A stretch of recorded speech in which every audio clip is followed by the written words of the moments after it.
What is up, everybody? Isaac here with Civil Engineering Academy. Excited to be with you. Another fun podcast episode.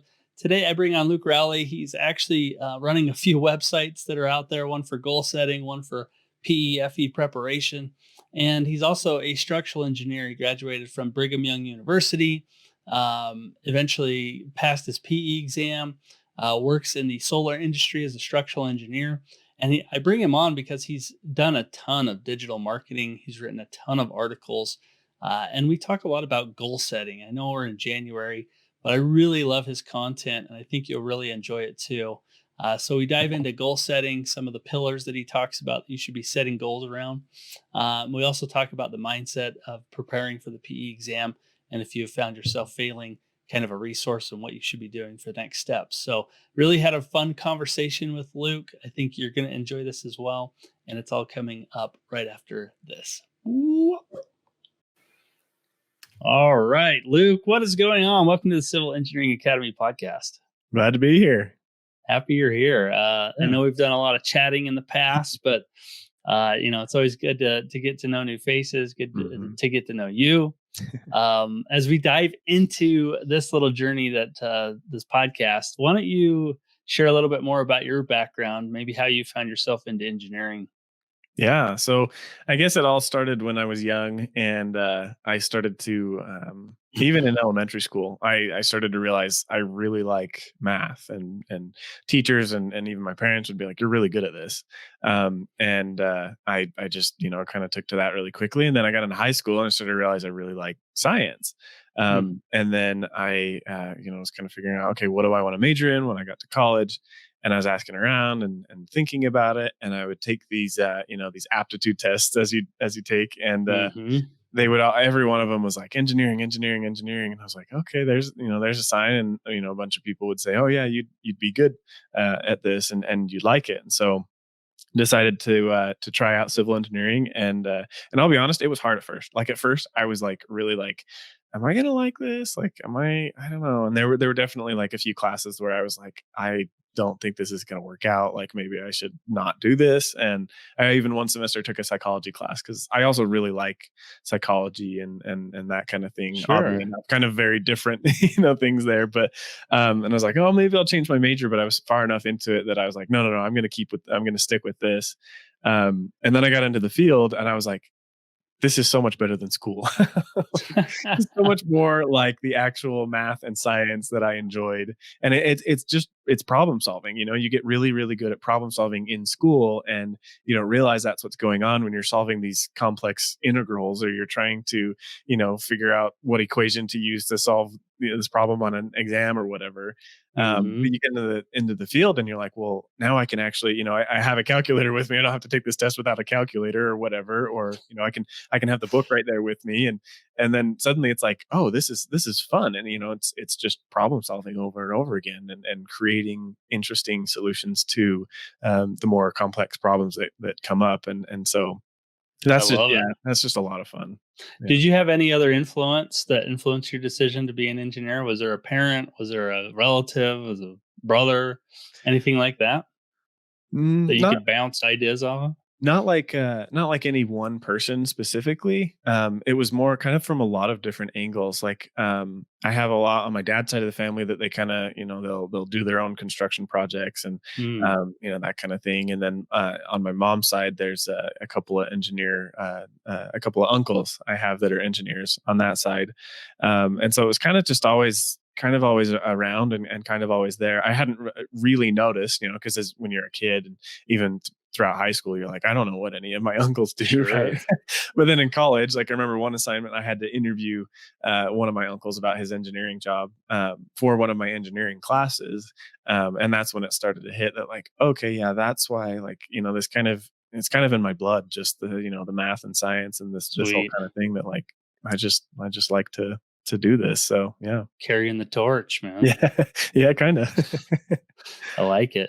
So, okay, fast forward to today then. What are you doing today? I know you do a lot of different stuff, whether it's online or in the workplace, but kind of give us a picture of what's going on today. Yeah. So I I guess I'll back up and I'll say where I started. So right after I finished my bachelor's degree at BYU, I started working for a firm and was designing, doing structural engineering, doing structural design for residential construction, and then also doing roof evaluations for solar panels. Basically, just making sure the roof could handle the additional weight of the solar panels, and that it was okay for the design loads that it should be up to code for, in Hmm. older homes.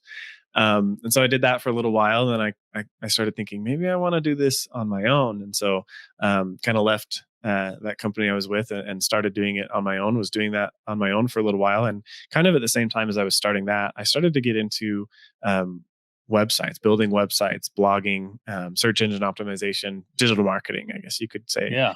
And so I started to try to figure all of that out kind of at the same time. And then working for myself freed up a lot of time that I could do that. And so did a bunch of work in that for a little while and started some of my own websites. And so those were going. And then just this last year, just a few months ago, was working for myself. And I was sitting there thinking, I kind of feel like I'm a little burnt out of being alone in my office here at home.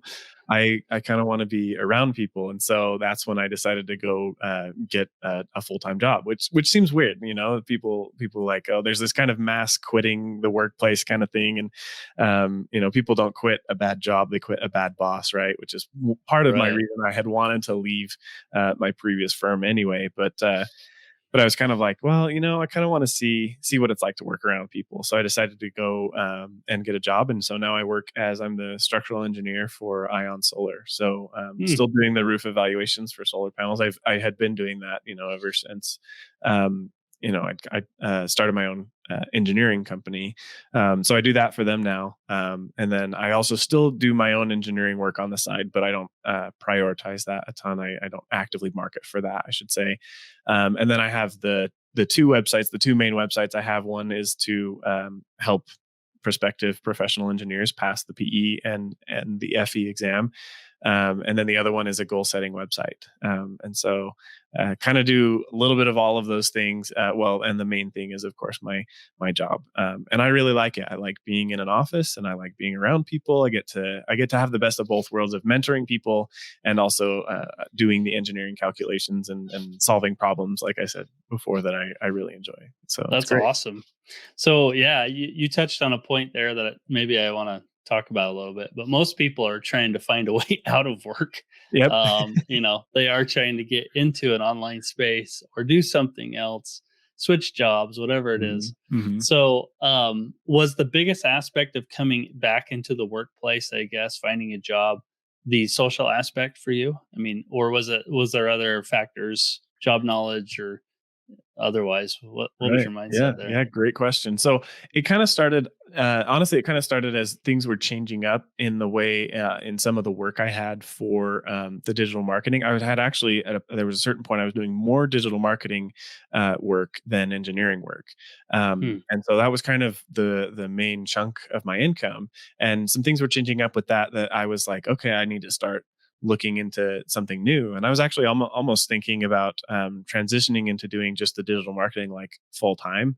And then something inside of me was like, look back to your engineering career. And I was like, well, that seems a little weird. Why would I do that? And then I just remember just sitting there kind of thinking, well, I would be really good at being the structural engineer for a solar company because that's what I've been doing the whole time.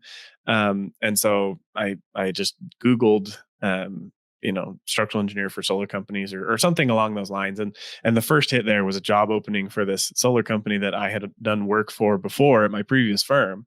And so I was like, oh, I know these guys. They're great, And so looked into it there, and yeah, I don't know. That was kind of how it all started there. And then as I started getting into this idea of working in an office again, I started to realize, I hadn't realized how burnt out I was of being my own boss. And not to say that I'd failed at that or that I was bad at that. I think just kind of world events and life events at the time, just a lot of crazy things were going on in my life. Lots of good things. Um, as well as, some difficult ones.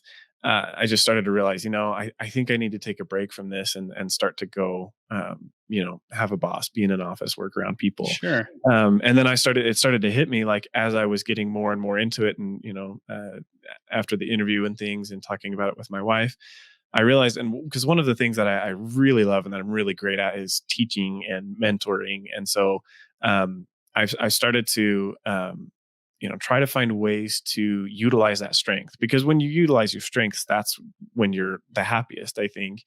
And so I started to realize that's what this job was going to be. And it would utilize the best of both worlds. I'd get to do the engineering work that I like and that I'm best at, and I would also get to train and mentor and teach and basically, kind of be a manager and a leader, which I was also excited about. And so I just started to realize like this could be really perfect for me. Hmm. And so far it has been, and it's just been one of the best decisions. And people will knock the whole having a job, and they'll say, oh yeah, work for yourself and get the freedom. And I've started to realize it's been really strange, but I started to realize how awesome, how wonderful it is to need to get an income. Now, of course, I completely agree that like people should be treated fairly, and we shouldn't, people shouldn't have to sacrifice so much of their lives to get, an income. They shouldn't be, super super poor. Like, I think Right. people should just be generally treated better in the workplace.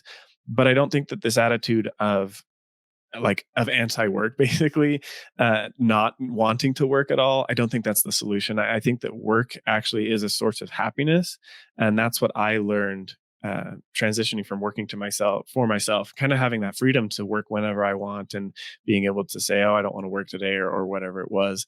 I started to realize like, there actually is something good there about needing to pursue an income, as long as of course you're treated fairly and that kind Yeah. of thing. So it's just Uh, great to realize that. yeah. I think there's tremendous value in work. I mean, it's Mhm, the mhm. reason why people a lot of times wake up and keep motivated and moving. And many people that don't have jobs end up falling into, a state of depression sometimes, or their self worth just tanks. And Mhm, so, mhm. and not saying that you aren't working, because you were obviously doing stuff, but maybe going into a workplace or having that mindset where you're like going to work and actually doing things you enjoy doing, Mhm. contributing to society in a certain way, is a Exactly. big benefit to the Mhm. world. So Exactly. Yep. I like hearing that. That's good. Yeah, awesome. So, maybe this wraps into this, but one of the things I've noticed, you wrote a blog article about life's lessons that you have learned.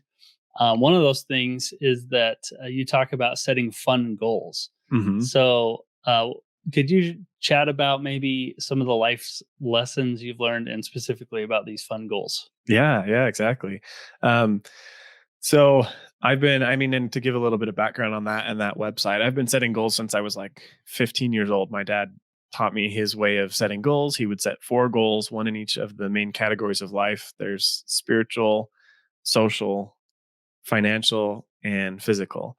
And so every year since then, I've just set one major goal in each of those areas. And that's led to a lot of really great things in my life. And I think anybody can kind of follow that same pattern. And that's kind of the basis, the foundation for my goal setting process and for that website. And so as far as setting fun goals, I say those 4 areas. I've called them the 4 areas, or the 4 pillars of life. Right? You think about like a beam, right? You rest the beam on your pillars or on your columns, and that's how you make sure that it's going to stay standing against the forces that it needs to stand against. Right? Hmm. And that's what these are like. And I've started to realize, especially a lot within the last few years, that there's actually a 5th pillar, and that 5th pillar is fun. And fun goals can be just as important as all the others. I think that we're overworked a lot, and we are kind of over encouraged to be always progressing and seeking progress. And of course there's joy and there's fun in those things. I personally love doing them.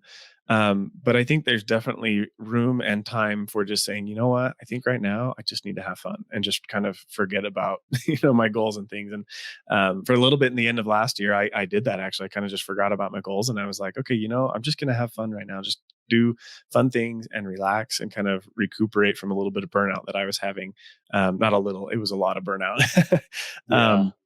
And Well, so you make that's I one like thing. it. Yeah, you make a good point there. Like you felt like you were always on, and most Yeah. people feel Yeah. this way. Like you always Uh-huh. have to be Uh-huh. on, and progressing and doing Yep. better and learning Hmm. something Hmm. new, reaching all these goals. So I like that you talk about these fun goals too as that fifth pillar. So Oh sorry to yeah. interrupt. Why don't Yeah, you keep no, going? no, you're good. No, that's a very, very good point. And so yeah, no, I was just gonna say there's really two ways to kind of include the idea of fun in your goals. And it's just, I say the word fun, but what really also comes to my mind is the word play. There's a lot of research and a lot of science, and I've summarized with this. One of the digital marketing ventures that I was working on was a website that does book summaries, and so I'd summarized, I think, around 400 nonfiction books. And so there's a lot of information there that I have that's just kind of rolling around in my mind that occasionally one of these things will pop out and go, oh yeah, wait, there's a study on this, or there's research on this thing, or this thing is proven to work. And one of those things is play, and that we don't get enough of it. And once we get more of it,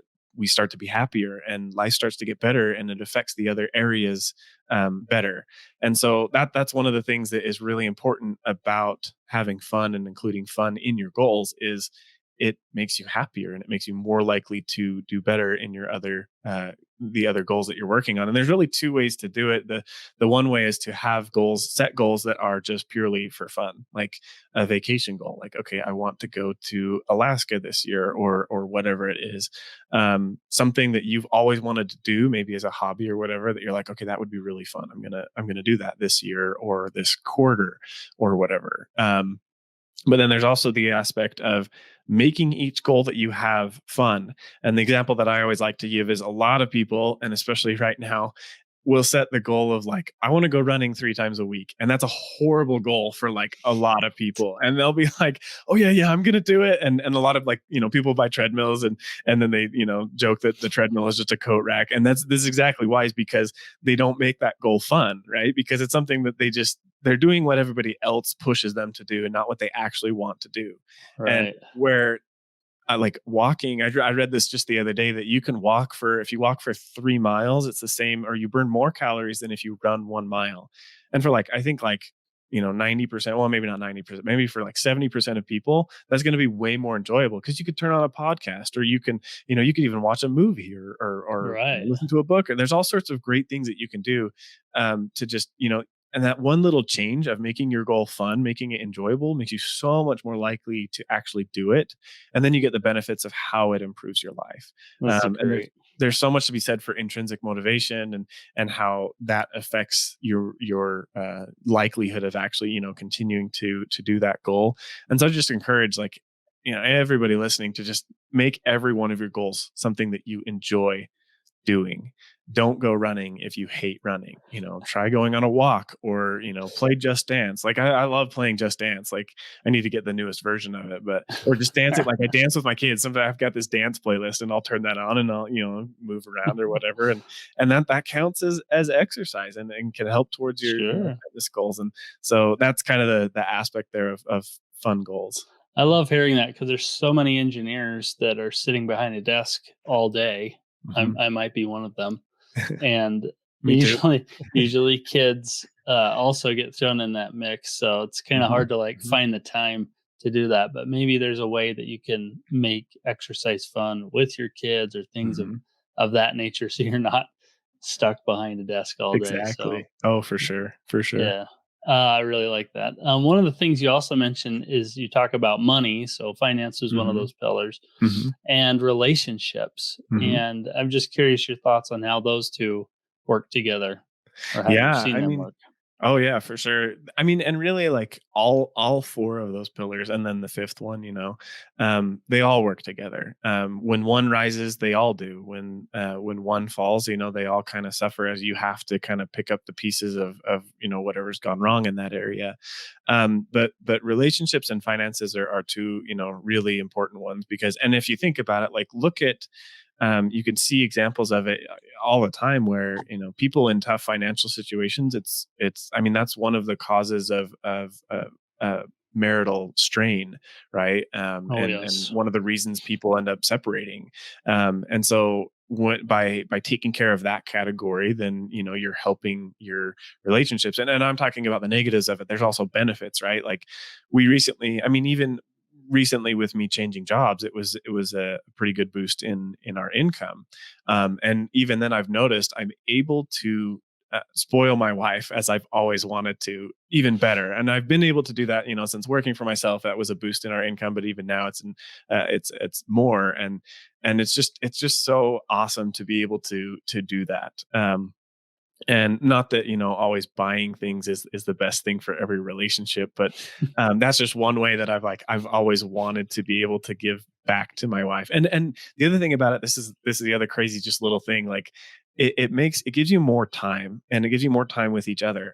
Before I started my job, I was anticipating, okay, this is, it was like 5 p.m. and it was around dinner time or whatever, and I was anticipating what it was going to be like once I was going to start the job. And typically after dinner, I would go, take care of the kids while my wife would, clean and things. And I'd, of course, help start with the cleanup and things. And there were just a few other things at the end of it that she would do.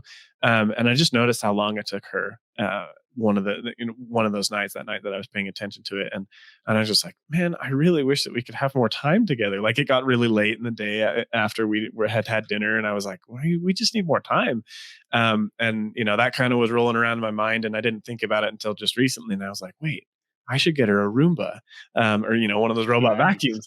And so for her birthday, that was one of the things I got her. Not the only thing, because who wants a vacuum for your birthday? It's like, oh yeah, here, go clean, right? But this is one of those things where it's like, no, I'm freeing up your time. But see, that's one of the things where it's like, when you take care of your finances, you can buy things that free up your time to be with the people that matter most in your life. And a lot of people are, I've heard kind of the attitude of like, well, but you don't want to be lazy, or you don't want, that kind of attitude of it's kind of lazy to free up your time. But I don't think that that's true at all. I think it's smart. It's working smart. And Yes. that's especially important in relationships, because our time is just so limited. And so that's just been one example of how the finances helps. And then of course the relationships, she's been a great support throughout all of my, career changes and all sorts of different things. Great to bounce ideas off of. And so as I and it's basically, I mean, one of the ways I love to think of it is it's kind of where you put your energy, what you put your energy into grows, and that can grow the other areas of your life as well. And so as I put energy into my relationship, and I mean like real energy, like real effort, and enthusiasm, and putting your heart into the time that you have together. None of this being on your phones or even watching a movie, like actually connecting with another human being. And whether that's a marriage or with a kid or even just a friendship, that those things grow, and that part of you grows when you put that energy. They say you give is what you get, right? And that's exactly true in this case. And so as you put energy into those things, they grow, and then the other areas can grow as well. And so that's what I've seen in my life. And like I said, you see tons of examples I of love it, it. both good and bad, all around the world. In one of these articles, you also mentioned like what the highest indicator of happiness is. What do you think that is in your opinion? Oh man, I'll be honest. I don't remember if I said what I believe the highest indicator was in the article. But I think What's uh, top of mind? top of mind is spirituality. And for a lot of people, for me, that does mean, religion. And even more formally than that, I'll say a relationship with God. That's not for everybody. That's, not everybody believes in God. I really believe firmly in the ability that people have to choose what they want. And really frustrates me when I see a lot of religious people kind of fighting against that by some of the things that they do. And we won't get into that. There's no need to. But kind of to back up there, the spiritual aspect of our lives is something I think that we way too often neglect, whether or not we're religious. And again, for me, that means a relationship with God. But for somebody who doesn't have a relationship with God, or who doesn't believe in God, that could be a lot of different things, right? Um, and I think maybe one of the first and foremost is your relationship with yourself, and how you are growing as a person in all of these areas. But also, I think, yeah, that relationship with yourself is really important there. And so ways that you can feed that, and ways that you are spiritual is things like gratitude, and meditation, and just taking time to enjoy life, and enjoy being yourself, being grateful for yourself, working on yourself, I think is a form of spirituality that a lot of people miss out on. And we kind of sometimes look down on, or people sometimes look down on it a little bit, like, oh yeah, yeah, I don't need to improve myself, or you're just being too hard on yourself, or that kind of thing. But I really think that there is a joy in it that a lot of people in the world are missing. And I wish I could share. And that's part of the reason I love setting goals. And part of the reason I want to share it with other people is because there is a huge joy in taking care of these aspects of your life. And so really, I think it just comes down to focusing on that, and on caring for all of these different areas of your life. And for me, that's really what's made me happy. Hmm. But even then, I think the reason why it's made me happy is because I'm focusing on my strengths, and kind of goes back to what we were talking about with fun goals, where you're doing things that you enjoy, right? Um, and I found this in work and in all aspects of life, is that it really comes down to knowing yourself and knowing what you're best at, knowing what you enjoy the most, which those tend to be correlated. You tend to enjoy what you're the best at, and you tend to be the best at what you enjoy, right? And so once I think really it's just kind of having this, setting aside time every day to have this self exploration, and to be able to say, okay, what do I like about my life? What do I not like? What work do I really enjoy? And we kind of, there's this whole idea of kind of chasing your passions, which also gets a bad rap sometimes. And I don't think it should, because I think people take it too far, and that's where it gets a bad rap. And that's totally understandable, because you don't want to jump all in all at once. But if Right. you apply that idea to just, one little thing at a time, each area of your life at a time, and it's just a matter of knowing yourself. Like I said earlier, like if you don't like running, or if you're not going to stick with running all year, don't set that goal. Set a Hmm. goal for something that you're really, really good at and really strong at. With my kids, I started to realize, as an example, I started to realize that I'm not the best at, like, because I have young kids, I'm not the best at playing with them with their, little toys and things. And like, I will play with them, and I do try to prioritize that as much as I can. But what I'm really good at, my really, and I was really hard on myself about that, because I've got a lot of people around me that are really, really good at that. And so I Hmm. envy that kind of thing. But then I sit back and I look at it and I'm like, wait, I'm really, really good at connecting with them, at talking with them.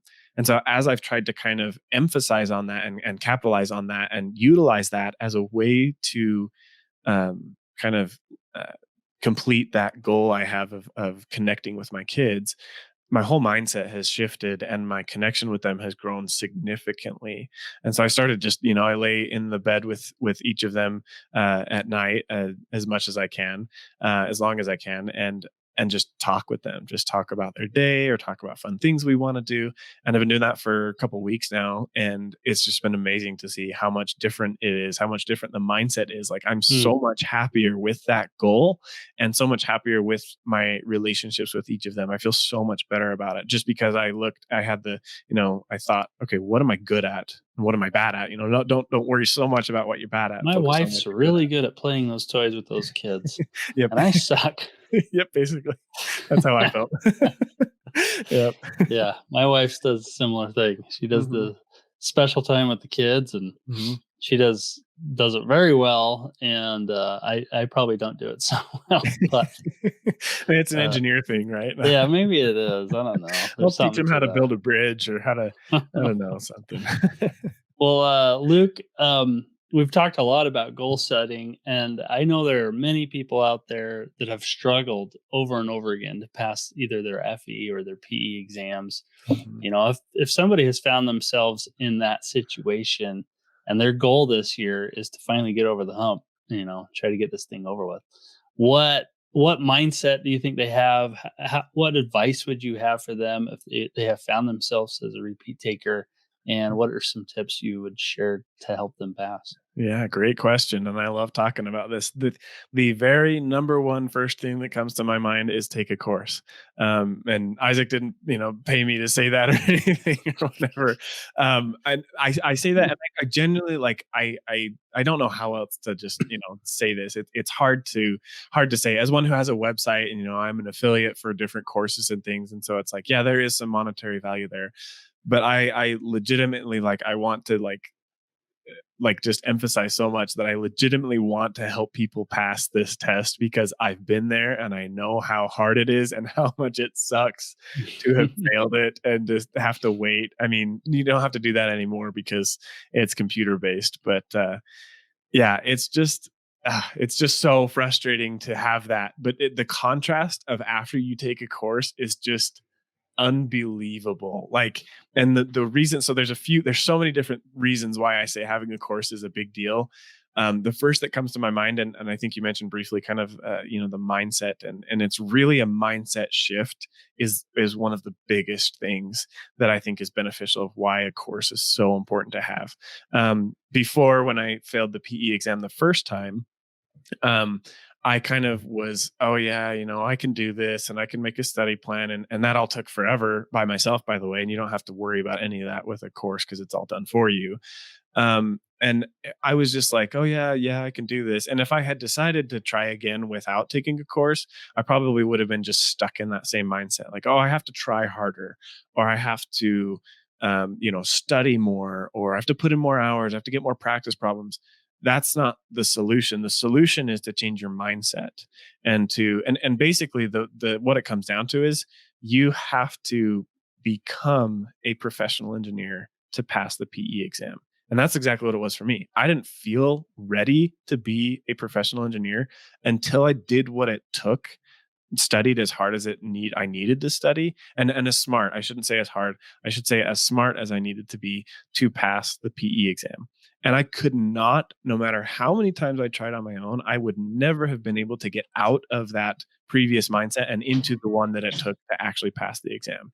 The only way to do that was with a course. And the reason why is because you get other people's perspective and input and everything that they know. And the other thing that's cool about that too is that when you get something wrong and you're just studying on your own, you don't have a course or anybody else helping you, you a lot of the times do not know why you got that wrong. And you can look up answers and solutions and you'll find some of them, but it takes like 3 or 4 times as long as it does when you have a course and you have someone there to guide you through why this is the right way to do it. And so for me, it was extremely eye-opening to see why I was missing some things. And even the things that I thought, oh yeah, I got this because it explains it this way, to have someone there, like an instructor, their face and be able to see them and to hear them talk through solutions and things it just changed everything. Makes sense to me. Oh yeah, it's huge. And the other thing about it is it's just crazy how I had not anticipated this. But when you drop the amount of money that you're going to drop on a course, it and people are like, oh yeah, it's so much money, it's not worth it, whatever. No, it is 100% worth it because it changes your mindset, because you're suddenly like, I have to do this because I paid this money. I do not want to waste, $1,500 or whatever it is, right? I have to do this. And that's exactly the mindset it got me into. And it made Right. me like when it got hard to study, I was like, no, I dropped this money on it. I'm going to do this. Right. And so it was just like such a huge mindset shift. But I will tell you, when I took like the morning portion of the exam, compared, the 2 different times, I was fairly confident the first time I took it. I was like, oh yeah, I think I got this, but there were still plenty that I missed. The second time, it was easy. Like I remember my wife was like in the area. I think she was at the aquarium or something that was in the area, and she came to see me at lunch on my second attempt after I'd taken a course. And she was like, so how's it going? And I was like, that was really easy. Like I was like, either I completely bombed it because I know nothing, and I was like, that's probably not an option because I'm so well prepared, or like I got every question right. And I was like, I'm pretty sure it's the second one.